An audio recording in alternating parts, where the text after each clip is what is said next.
দর্শক, প্রকৌশল শিক্ষার্থীদের আন্দোলনে যখন রাজধানী উত্তাল এবং গতকালকে যখন আমরা বেশ ভয়াবহ চিত্র দেখেছি, ছাত্রদের উপরে পুলিশি নির্যাতন একেবারে নিষ্ঠুরতার চরমে পৌঁছেছে, সেই ব্যাপারে প্রচুর সমালোচনা হচ্ছে, পুলিশের পক্ষ থেকে ক্ষমা চাওয়া হয়েছে।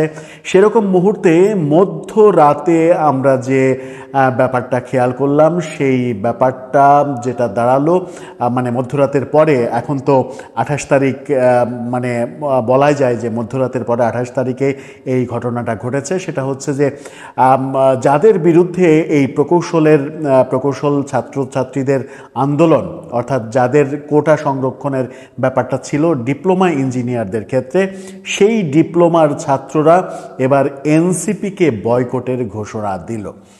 তারা এনসিপিকে কেন বয়কটের ঘোষণা দিল? সারা দেশে বিপুল পরিমাণ ডিপ্লোমার ছাত্রছাত্রী রয়েছে, যেটা সংখ্যার হিসাবে বড় ধরনের প্রভাবক হিসেবে কাজ করতে পারে, রাজনীতির ইকুয়েশনেও বড় প্রভাবক হিসেবে কাজ করতে পারে, যারা কিনা একেবারে মিছিল স্লোগান নিয়ে ঘোষণা করলো তারা এনসিপিকে বয়কট করছে। কি ঘটলো মধ্যরাতে, প্রায় মানে শেষ রাতের দিকে? কেন এটা ঘটলো একটু বোঝার চেষ্টা করবো এই ভিডিওতে। থাকবেন পলিটিক্স টিভির নিয়মিত। দর্শক, বলছিলাম গভীর রাতে এনসিপিকে বয়কটের ঘোষণা এসেছে এবং সেই ঘোষণা এসেছে ডিপ্লোমা শিক্ষার্থীদের তরফ থেকে। যে মিছিল স্লোগানটা আপনারা শুনেছেন, সেখানে বলা হচ্ছিল এনসিপি বয়কট বয়কট বয়কট।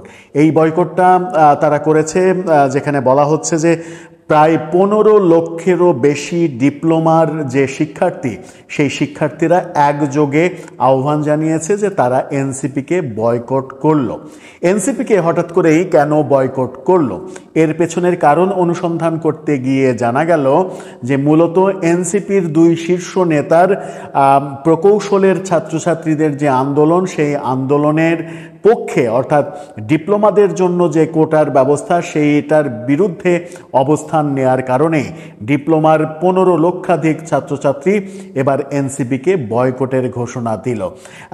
নির্বাচন এগিয়ে আসছে, এনসিপি যখন বাজারে বেশ মানে জোরে সোরে প্রচার প্রচারণা শুরু করছে, এনসিপির নেতারা বিশ্বভ্রমণ করছেন, তারা এখন চীনে রয়েছেন, সেরকম মুহূর্তে গভীর রাতে মানে মধ্যরাতের পরে এই যে এনসিপি বয়কটের ঘোষণা, এটা চাঞ্চল্যের সৃষ্টি করেছে।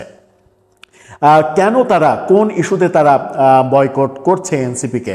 তাদের যে ভাষ্যগুলো জানা গেছে সেটা হচ্ছে যে মূলত সার্জিস আলম এবং হাসনাত আবদুল্লার দুটো ফেসবুক পোস্ট, যে পোস্টে তারা বুয়েট সহ প্রকৌশলের ছাত্রছাত্রীদের যে আন্দোলন, সেই আন্দোলনকে সমর্থন করেছে, তাদের উপরে যে পুলিশি নির্যাতন তার বিরুদ্ধে খুবই বলিষ্ঠভাবে অবস্থান নিয়েছে, সেই কারণেই ডিপ্লোমার ছাত্রছাত্রীরা এবার এনসিপিকে বয়কট করলো। কি বলেছিলেন তারা? হাসনাত আবদুল্লাহ ফেসবুক পোস্টে যেটা দিয়েছিলেন সেখানে দেখে নিতে পারেন, ইংরেজিতে পোস্ট দিয়েছিলেন তিনি।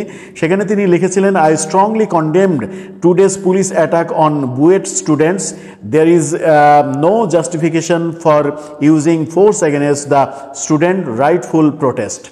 অর্থাৎ মানে যে অধিকারের যে আন্দোলন স্টুডেন্টদের, সেই আন্দোলনে কোনোভাবেই পুলিশের এই ধরনের নির্মম অত্যাচারের কোনো এখতিয়ার নেই, এটাই বলার চেষ্টা করছেন। অর্থাৎ এই আন্দোলনকে পুরোপুরি তিনি সমর্থন দিচ্ছেন। অন্যদিকে সার্জিস আলম এই আন্দোলনের পক্ষে গত সন্ধ্যায় যে পোস্ট দিয়েছিলেন, সেই পোস্ট আবার তিনি কারেকশনও করেছেন।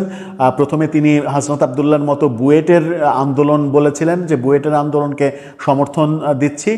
পরবর্তীতে যখন দেখা গেল যে ঢাকা বিশ্ববিদ্যালয়ের যারা ইঞ্জিনিয়ারিং বিভাগে পড়ে, তারা যখন প্রতিবাদ করলো এবং তারা বলল যে শুধুমাত্র ঢাকা বিশ্ববিদ্যালয়ে তার ছোট ভাইরা আছে, এটা ভুলে যাওয়া নয়, আরও যে প্রকৌশল বিশ্ববিদ্যালয়, সারা বাংলাদেশের প্রকৌশল বিশ্ববিদ্যালয় এখানে আন্দোলন করছে, সেগুলো না ভেবে হাসনাত আবদুল্লাহ এবং সার্জিস আলম কেন বুয়েটকে ক্রেডিট দিয়ে এই ধরনের পোস্ট দেন? সার্জিস আলম পোস্ট কারেকশন করলেও হাসনাত আবদুল্লাহ পোস্ট কারেকশন করেননি। কারেকশন করা পোস্ট যেটা দেখা যাচ্ছে সার্জিসের, সেখানে একটা পোস্টার দিয়ে তিনি লিখেছেন যে কোনো যৌক্তিক দাবিতে এবং সকল প্রকার কোটার বিরুদ্ধে আমাদের অবস্থান সব সময় জারি থাকবে। উল্লেখযোগ্য খুবই কথা যে সকল প্রকার কোটার বিরুদ্ধে তাদের অবস্থান জারি থাকবে। প্রকৌশল শিক্ষার্থীদের প্রতিটি যৌক্তিক দাবির সাথে একাত্মতা পোষণ করছি এবং তাদের উপরে হামলার যারা জড়িত তাদেরকে ধিক্কার জানায়। পুলিশকে দিয়ে যৌক্তিক দাবিতে আন্দোলনরত প্রকৌশল শিক্ষার্থীদেরকে রক্তাক্ত করার সাহস এই প্রশাসন কোথায় পায়, সেই জবাব তাদেরকে দিতেই হবে। জবাব যেমন চাচ্ছে তেমনি তিনি বলছেন যে সকল প্রকার কোটার বিরুদ্ধে তাদের অবস্থান জারি থাকবে। কিন্তু আমরা দেখেছি যে এই সরকার জুলাই আহতদের জন্য কোটা, জুলাই নিহতদের পরিবারের জন্য কোটা, এটা কোটা ওটা কোটা, বিভিন্ন কোটার ব্যবস্থা করেছে। তখন কিন্তু তারা বিপক্ষে বলা তো অনেক দূরের কথা, তারা বরং এটার পক্ষে অবস্থান নিয়েছে, যেটা নিয়ে প্রচুর সমালোচনা হয়েছে যে কোটা বিরোধী আন্দোলন করে এখন কোটার পক্ষে তারা অবস্থান নিচ্ছে। আবার এই যে অবস্থান তারা প্রকৌশলের ছাত্রছাত্রীদের পক্ষে অবস্থান নিল, তাতে করে ডিপ্লোমার ছাত্রছাত্রীরা ক্ষেপে গেল এবং খুবই স্বাভাবিক, কারণ ক্ষেপবেই তারা, বিপুল সংখ্যক তারা, এবং প্রকৌশলে আর কতজন শিক্ষার্থী পড়ে, মূলত ডিপ্লোমাতেই সব থেকে বেশি শিক্ষার্থী রয়েছে, 15 লক্ষাধিক শিক্ষার্থী। তারা একযোগে বয়কটের ডাক দিল যে এনসিপিকে তারা বয়কট করছে। এর প্রভাব আগামী ভোটে পড়বে, এর প্রভাব এনসিপির রাজনীতিতে পড়বে এবং মোটামুটি নিশ্চিত করেই বলা যায় যে মানে আজকের মধ্যে হয়তো সার্জিস এবং হাসনাতের পোস্ট হয় সরিয়ে ফেলার ঘটনা ঘটবে, অথবা আবার নতুন ধরনের পোস্ট দেওয়ার ঘটনা ঘটবে, যেখানে এই ডিপ্লোমা শিক্ষার্থীদের পক্ষে কিছু একটা বলা যায় কিনা। আমি প্রথম থেকেই যে শঙ্কাটা করছিলাম সেটা হচ্ছে যে এই প্রকৌশলের ছাত্রছাত্রীরা যে আন্দোলন করছে তার সেটা মেনে নেওয়া সরকারের জন্য যেমন মানে ফরজ হয়ে দাঁড়িয়েছে, মেনে না নিলে বিপদ, আবার মেনে নিলে আরেকটা বিপদ সামনে আসবে, ডিপ্লোমার ছাত্রছাত্রীরা রাস্তায় নেমে আসবে, তখন তাদেরকে সামলানো সরকারের পক্ষে অনেক বড় চ্যালেঞ্জ হয়ে দাঁড়াবে।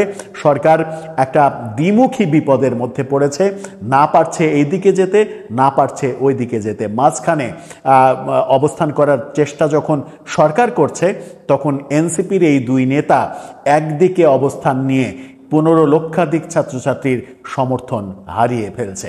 কি হবে এরপরে? দর্শক, আপনি কি অনুমান করতে পারেন এরপরের স্টেপে কি হবে? জানিয়ে লিখতে পারেন আমাদের কমেন্ট।